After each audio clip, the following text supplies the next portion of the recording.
안녕하십니까 선생님들.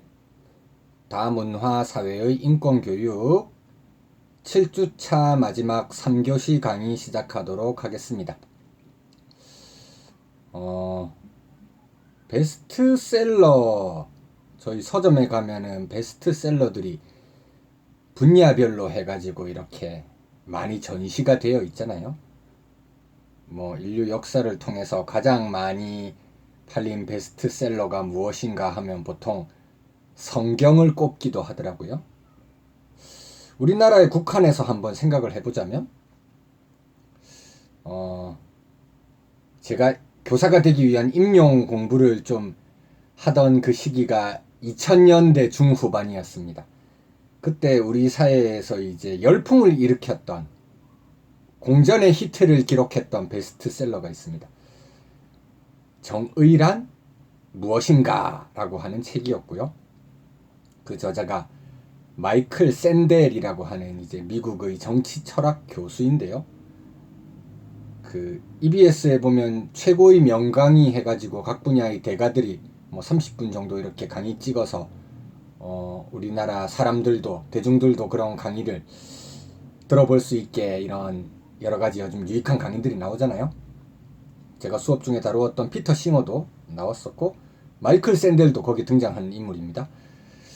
마이클 샌델이 박사학위 논문에서 이제 요목조목 비판을 했던 사람이 바로 우리 3교시에 다루게 될 존 롤스라고 하는 인물입니다. 절차적 정의의 대표자라고 제가 2교시 마지막 부분에서 소개를 해드렸던 것 같습니다. 우리나라 같은 경우는 선생님들이 좀 무서워서 선생님들 말씀하시는 것에 토를 단다거나 반기를 표현하는 것이 조금 어려운 그런 문화이기도 하죠. 서양은 그렇지 않은가 봅니다. 수업 시간에 선생님들과 직접적인 토론 이런 것도 굉장히 활발하고요.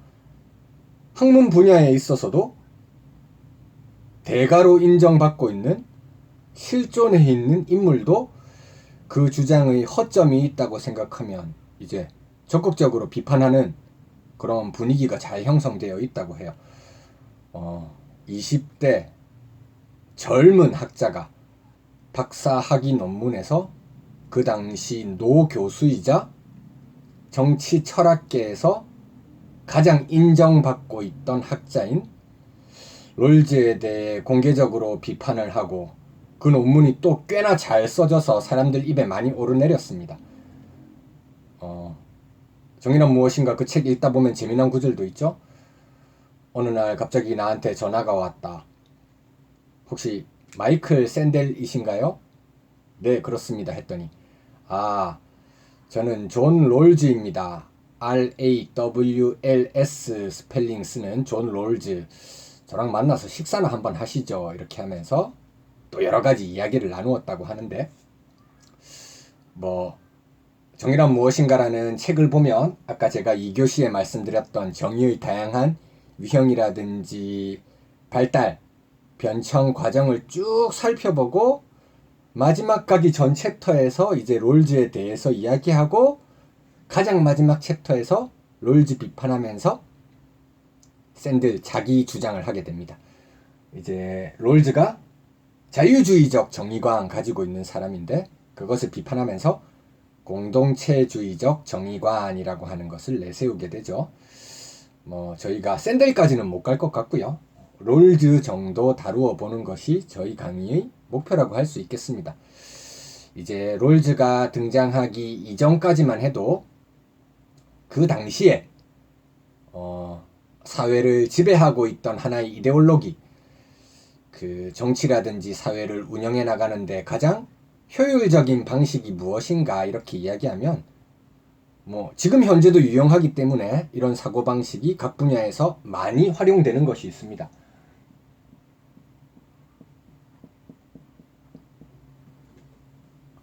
공리주의라고 하는 이런 주장이 있죠. 공리주의. 제레미 벤담이라든지 존 스튜어트 밀 이런 유명한 공리주의 사상가들이 있고요. 공리주의에서 구호 하나의 슬로건과 같이 내세우는 굉장히 유명한 문장이 있죠. 최대 다수의 최대 행복을 추구하자. 이렇게 주장을 합니다. 롤즈도 이제 정치 철학 이것을 공부함에 있어서 공리주의에 대해서도 점검을 했겠죠. 한때 공리주의자였던 적도 있습니다. 그렇기 때문에 공리주의가 가지고 있는 허점이 무엇인지 가장 잘 알 수 있었던 것일 겁니다. 최대 다수, 최대 행복. 이렇게 두 가지를 두고 본인이 정책의 입안자가 되었다고 가정을 해보는 겁니다. 가장 효과적으로 자기 정책을 실시하기 위해서 최대 다수라고 하는 하나의 축과 최대 행복이라고 하는 하나의 축 가운데 무엇인가 먼저 달성하려고 한다면 과연 무엇을 선택할 것인가? 대부분 사람들이 최대 행복이라고 하는 걸 먼저 추구할 것이라는 거죠. 낙수 효과라는 말이 있습니다. 낙수 효과. 파이의 크기가 커지면 그 파이에서 떨어지는 콩고물 역시 많아지게 되죠. 일단 판을 키워두면 어떻게든 거기에서 혜택을 보는 사람이 등장할 것이다. 사회적인 차원의 행복, 이익의 양을 증가시키는 것이 정의로운 것이다. 이런 주장이 가지고 있는 맹점은 그 속에 있는 많은 사람들 개개인을 일일이 고려하지 못한다는 맹점을 가지고 있습니다. 최대 다수의 최대 행복, 사회 전체의 이익이라는 미명하에 개인의 이익이 희생을 당했을 때 그것을 모른 척 묵인할 수 있는 치명적인 맹점을 가지고 있는 이론이다. 그래서 공리주의의 대안으로서 우리 자유주의 사회가 나아가야 할 또 다른 길은 무엇인지 롤즈가 모색해 보고자 노력했던 겁니다. 미국 사람이기 때문에 자유주의, 경제적 자유주의가 자본주의잖아요. 자유주의와 자본주의의 현실을 버릴 수 없고 그것을 인정하는 전제 조건 아래에서 최대한 정의로운 사회를 만들어 보기 위해서 노력하는 겁니다. 자, 이런 노력을 하기 위해서 최초로 롤즈가 가상하는 조금은 독특한 상황이 있습니다. 그것을 우리는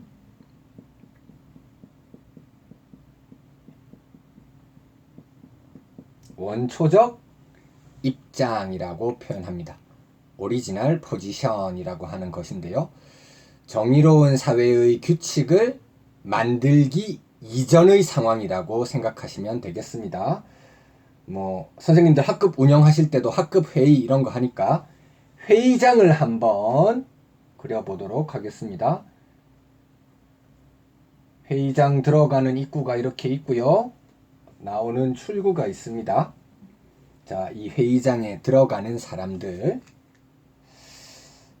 이 회의장에 들어가는 규칙을 만드는 계약 당사자들이 가지고 있는 특징이 있다고 합니다. 롤즈는 이런 사람들을 가부장으로 묘사하는데요. 한 가정의 안위를 책임져야 하는 가부장들, 막 도박을 해서 전 재산을 탕진한다거나 요즘은 코인이라든지 주식 이런 게 해당할 수 있겠죠. 이런 위험을 감수하는 행동을 해서는 자기 가정이 한순간에 나락으로 떨어질 수 있습니다. 돌다리도 두들겨보고 건너는 굉장히 모험을 피하려고 하는 세심한 성격의 소유자들이 정의로운 사회의 규칙을 만드는 회의장에 들어가게 된다고 가정을 합니다.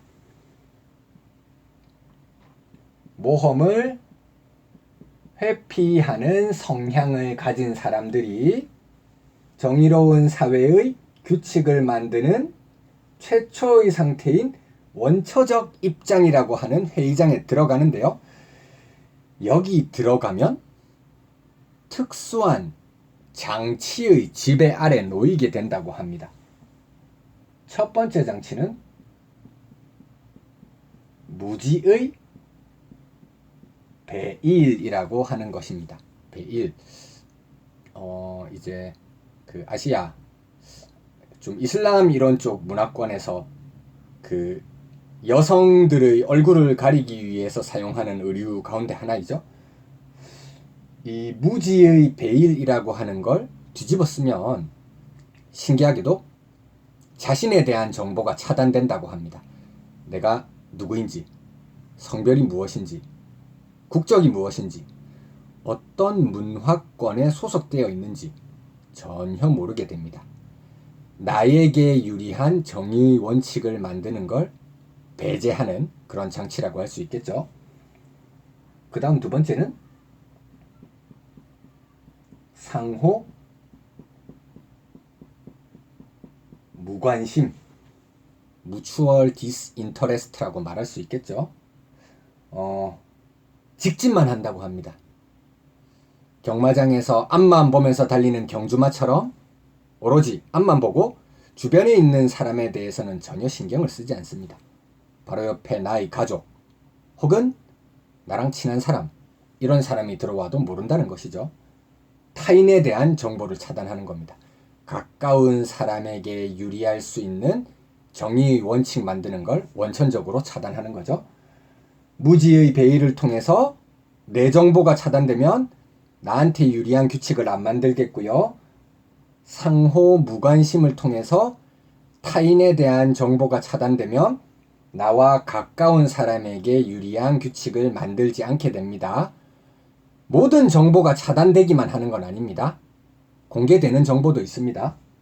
사회가 정의의 원칙 아래 구동할 것이기 때문에 너희들이 여기서 절차만 잘 지켜가지고 정의의 원칙을 만들어내면 그 사회는 결과적으로 정의롭게 구현되어 나갈 것이다.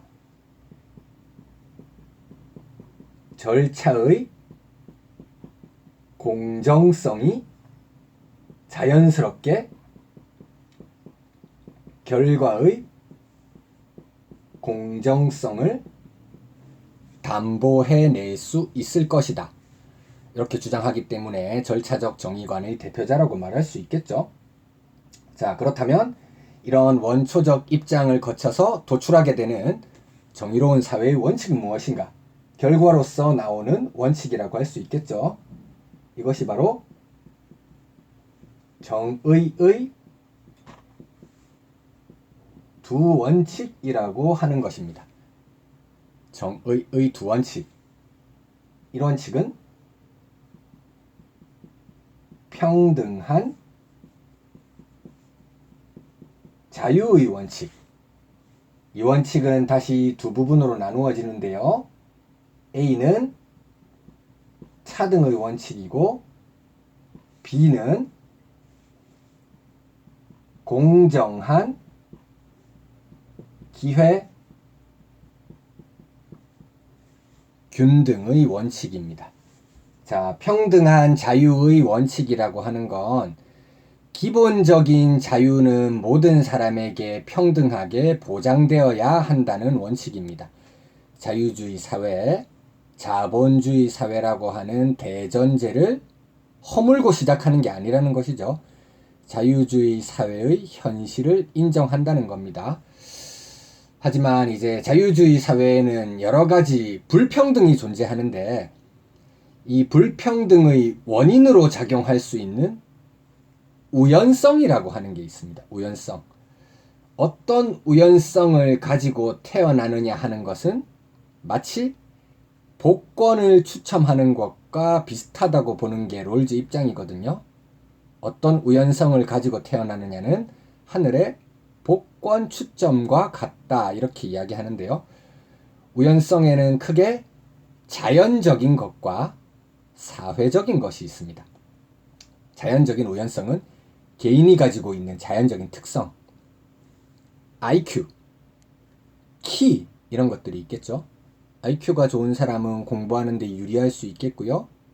키가 큰 사람은 농구 선수, 배구 선수 이런 거 하는데 유리할 수가 있을 겁니다. 사회적 우연성은 집안의 배경과 같은 것입니다. 집안의 배경, 이런 자연적 우연성과 사회적인 우연성이 여러 가지 불평등의 원인으로 작용을 하는데, 이 원칙의 A 부분과 B 부분이 이러한 불평등을 제거하기 위한 노력에 해당합니다. 순서상으로 보자면 B부터 먼저 이야기해야 될 것 같습니다. 공정한 기회균등, 이것을 통해서 사회적 우연성을 제거하기 위해서 노력하는 겁니다. 누구나 열심히 노력하기만 한다면 집안의 배경, 피부 색깔, 본인이 속한 민족이나 문화, 이것과는 무관하게 성공으로 다가가기 위한 어떤 직위라든지 직책에 접근할 수 있는 기회가 균등하게 열려 있어야 된다는 것이죠. 저희 다문화 교육에서 지향하는 바와 굉장히 긴밀하게 연결되어 있는 바라고 말할 수 있을 것 같습니다. 사회 배경과 관련 없이 누구나 노력한다고만 하면 노력한 만큼 동일한 기회를 균등하게 제공한다고 해도 자연적인 능력의 차이가 있을 수 있잖아요. 자연적인 능력의 발휘 정도는 사람마다 차이가 있을 수 있고요. 태어날 때부터 가지고 있는 장애라든지 아니면 후천적인 사고 등으로 인해서 노력할 수 있는 기회 자체가 박탈되어 있는 사람들, 이런 식으로 해서 능력의 스펙트럼 차이가 굉장히 넓을 겁니다. 이런 자연적 우연성의 차이를 최대한 좁히기 위해서 시도하는 게 이 원칙의 A, 차등의 원칙이라고 말할 수 있는 겁니다. 아까 제가 개인이 자연적으로 가지고 있는 능력은 사람마다 굉장히 다양하게 다르고, 가장 극단적인 사례로서 선천적 혹은 후천적인 원인으로 인해서 노력할 수 있는 기회 자체가 박탈되어 있는 사람들, 그대로 내버려 두면 필연적으로 그 사회에서 가장 어려운 처지에 놓일 것이 눈에 선명하게 보이는 사람들, 이런 사람들은 롤즈는 최소 수혜자라고 표현합니다. 차등의 원칙을 문장으로 표현해보자면 최소 수혜자에게 최대 이익을 보장하자. 여기서 오해하시면 안 되는 게, 최소 수혜자, 그 사람이 사회 최대 자본가의 돈을 몰수해와서 가장 부자인 사람이 되자, 이런 주장을 하는 것은 아니고요. 자본주의의 현실을 인정하기 때문에 사유재산의 격차 또한 당연히 인정합니다. 이 차등의 원칙이 의미하는 바는 최소 수혜자를 포함해서 사회 구성원 모두가 최고의 이익을 누리는 상태를 보장하도록 노력하자는 것이죠. 공리주의는 사회 전체의 이익만 주장한 나머지 일부의 희생은 인정하고 있는데, 롤즈는 그것을 보완하기 위해서 최소 수혜자의 이익 향상까지 보장하면서 모든 사람의 이익이 향상되는 상태를 이야기하는 겁니다. 이것을 맥시민의 원리라고 하거든요.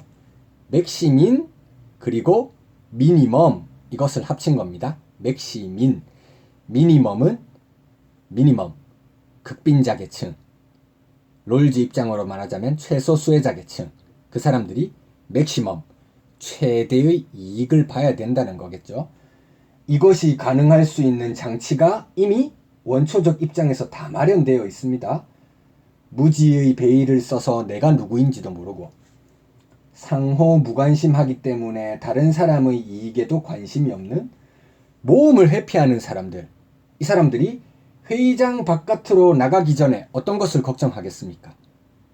모험을 회피하는 사람이기 때문에 내가 이 사회에서 가장 잘 사는 사람일 것이다, 혹은 조금 다운그레이드해서 중산층 정도일 것이다, 그렇게 생각하는 게 아니라 무지의 베일 벗겨보니까 막상 내가 가장 어려운 처지의 사람일지도 모른다. 이런 걱정을 가진 상태에서 사회 정의의 원칙을 수립하기 때문에 가장 소외되어 있는 사람의 이익도 개선할 수 있는 원칙이 채택된다는 것이죠. 굉장히 획기적인 발상이라고 말할 수 있을 것 같습니다. 자료실에 있는 제가 드렸던 유인물 그거 보면서 이제 정리를 하도록 하겠습니다.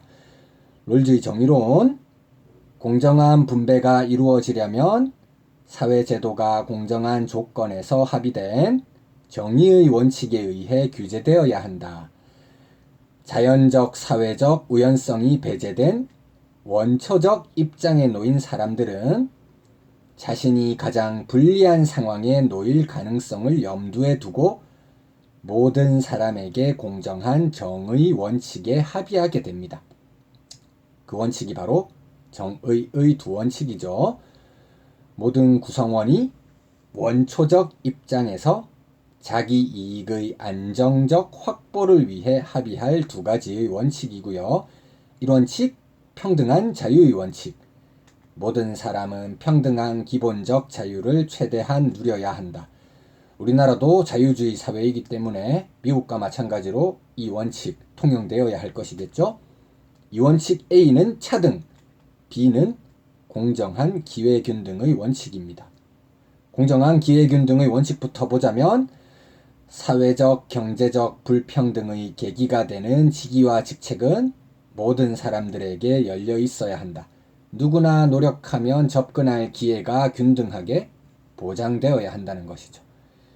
기회조차 박탈되어 있는 최소 수혜자들은 차등의 원칙을 통해서 최대의 이익이 되도록 편성될 때 정당화될 수 있는 겁니다.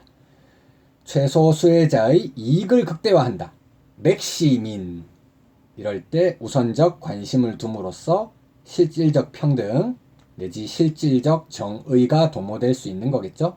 실질적 정의 중에서도 결과적 정의가 아닌 절차적 정의를 말하고 있는 것이고요.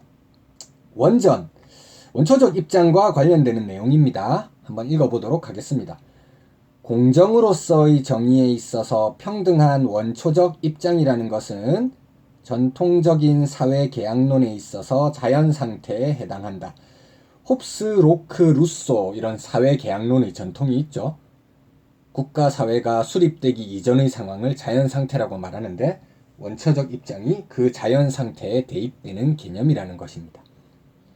이 원초적 입장을 역사상 실제했던 상태로 생각해서는 안 되며 더구나 문화적 원시 상태로 생각해서도 안 된다. 그것은 일정한 정의관에 이르게 하도록 규정된 순수한 가상적 상황으로 이해된다. thought experiment라는 게 있죠. 사고실험, 그것의 결과라는 겁니다. 이러한 상황이 갖는 본질적 특성 중에는 아무도 자신의 지위나 계층상의 위치를 모르며 누구도 자기가 어떠한 소질이나 능력, 지능, 체력 등을 천부적으로 타고났는지를 모른다는 점이 있다. 심지어 당사자들은 자신의 가치관이나 특수한 심리적 성향까지도 모른다고 가정된다. 정의의 원칙들은 무지의 베일 속에서 선택되는 겁니다. 그 결과 원칙들을 선택함에 있어 아무도 타고난 우연의 결과나 사회적 여건의 우연성으로 인해 유리하거나 불리해지지 않는다는 점이 보장됩니다. 모든 사람이 유사한 상황 속에 처하게 되어 아무도 자신의 특정 조건에 유리한 원칙들을 구상할 수 없는 까닭에 정의 원칙들은 공정한 합의나 약정의 결과가 됩니다. 각자가 상호 동등한 관계에 있게 되는 원초적 입장의 여건들이 주어질 경우 도덕적 인격으로서, 즉 자신의 목적과 정의감을 가진다고 생각되는 합리적 존재의 개인들에게 있어서 이런 최초의 상황이란 공정하다고 할 수 있습니다. 원초적 입장이란 적절한 최초의 원상이라 할 수 있으며 따라서 거기에서 도달하게 된 기본적 합의는 공정한 것입니다. 원초적 입장 속에서 절차만 공정하게 지켰다면 그 결과 도출되는 원칙도 공정하다는 이야기이죠. 이로 인해 공정으로서의 정의란 말이 적합하다는 것을 알게 되는데, 그것은 바로 정의의 원칙이 공정한 최초의 상황에서 합의된 것이라는 생각을 담기 때문이다. 롤즈의 정의론까지 한번 살펴보았는데요. 사실 전반부는 다문화 교육과 직결된다고 평가하기는 어려운 내용들일 겁니다. 하지만 오리엔테이션에서 말씀드렸던 것처럼 저희 주 전공과 다문화 교육을 연결시킬 수 있는 맥락을 찾기 위한 그런 시도라고 할 수 있을 것 같고요. 이제 중간고사 기간이 끝나고 나면 다문화 교육 그리고 다문화 인권 교육과 직접적으로 연결될 수 있는 그런 강의로 선생님들 다시 만나 뵙도록 하겠습니다. 그럼 2주 뒤에 선생님들 강의로 만나 뵙도록 하겠습니다. 감사합니다.